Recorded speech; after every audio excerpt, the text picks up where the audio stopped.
Yeah, my name's Elizabeth Riley. I'm from Wong's Jewellers, Liverpool city centre. So I've come today just to get some ideas for putting our products online and find out a bit more about Brightpearl. Okay, my name's Jane Bransby. I'm from Elegant Steps Bridal and Occasion Shoes. I've come here today to see all about the seminar and listen to all the people's business experiences. So, good evening and welcome to Commerce Acceleration 101 live in Liverpool. Thanks for coming as well. So in a nutshell, what we do is we help make our clients more efficient by automating a lot of the processes that don't make them any money at all. And then we give them lots of insight around what is making them money. We created a little education zone called Commerce Acceleration 101, which is on our website. It's completely free to access. As you can see here, you kind of just sign up on the right-hand side.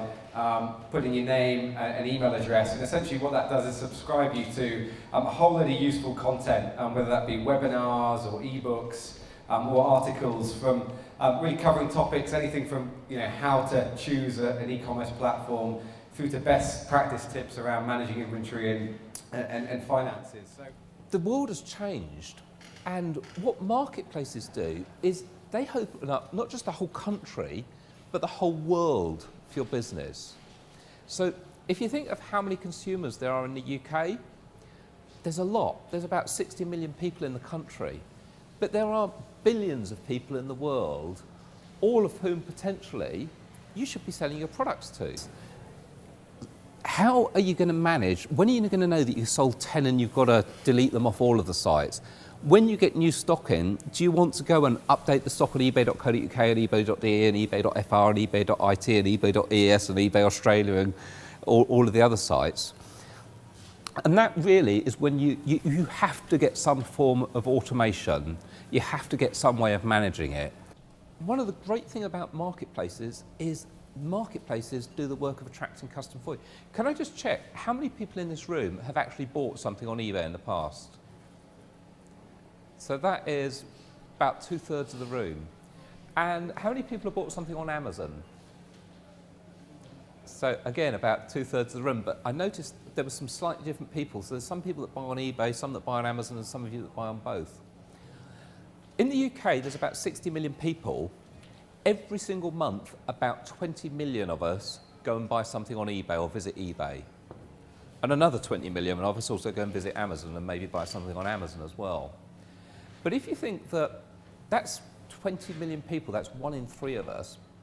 But without a doubt, the most important thing for selling more on eBay is to sell more on eBay. eBay look at your sales history, and they look at a product, and they'll, I don't know, it might be one of Dan's water bottles. They'll look at this water bottle and say, every time someone searched for a water bottle, we showed them that one and a load of other ones, and that's the one they bought. And there are some things you can do to help you sell more. And one of them is what eBay call multi-variation listings. So this is an eBay listing for a dress, and it's in various colours. It's pink, cream, green, black, blue, yellow. And when someone searches, I'm guessing that if you're searching for something like an evening dress, most women want a black dress for the evening. So they probably search for black dress. And this listing will come up because it's got black dresses on it. And that means that I can sell something. I can sell this one on Amazon at £9.50. I can sell it on eBay at £8.50. I could sell it on £7.50 on my own website. I can sell it to a wholesale customer when they log into my website at £4.50. And I could sell it to my distributor in Spain for £3.75. So, history of Onya. Here's where we launch into the big bits. Right, so Onya was started in Australia by my brother. He was actually on a beach, lucky boy. And his son was running around in the surf, and he trips over a plastic bag, falls over, and my brother was like, oh man, that's disgusting. We moved to the other side of the world, this beautiful place, and my son still falls over plastic bags. So he went home that night, and he sat in a hammock. This big hammock was made out of an old parachute. And when you're not using the hammock, it stuffs up into a little tiny pouch, about the size of one of those really big jars of mayonnaise. With the idea, you clip it to your backpack, and you've got your bed that you keep on you, in effect. And he was like, well, couldn't we do this? This is just a gigantic bag carrying me, and it stuffs away into a little pouch. So therefore, this is where the Onya bag started off, and that's where we started making them. And I sourced all sorts of other reusable bottles. I brought a couple along today, but I have plastic bottles, metal bottles. This one's the one that, I brought this one because it's the one that Iron Man carries in the Iron Man film, and I sell these. It's very cool. So all of a sudden, the next big jump for my business was I had all my SKUs, all my product lines that were mine. They were all called Anya. They had my little black square on it, so I knew everything was. Then all of a sudden, I was buying things from other people. So then I was a shop. So I was a shop before, but I was an importer and a wholesaler and a retailer. But I'm retailing other people's products now, not just the ones of my own.